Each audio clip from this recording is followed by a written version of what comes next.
Hi Shri, thanks for taking a few minutes to talk to us today. Traditional industries have started to embrace digital transformation. What is Nokia's unique offering for IP networking for industries?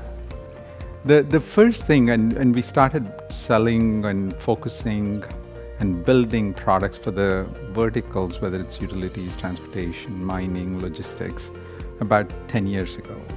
And the first thing we did was to actually understand each of those verticals to a level where we can have the conversation at their level, and speak their language.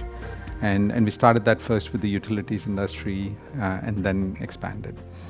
And with that, we now understand some of the use cases that they need to develop. Just last week, I was in Australia, and we were talking to a mining customer.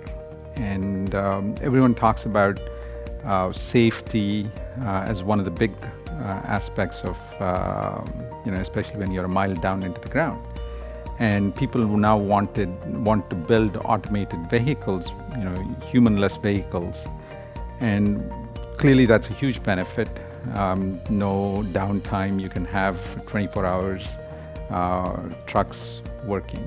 But then the thing that I didn't realize was that humans are very bad drivers.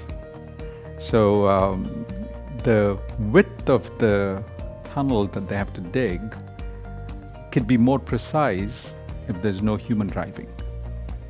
And that is incredible saving for the end customer to build an automated vehicle that requires very low latency, a control mechanism, and they're willing to spend the money to get that infrastructure.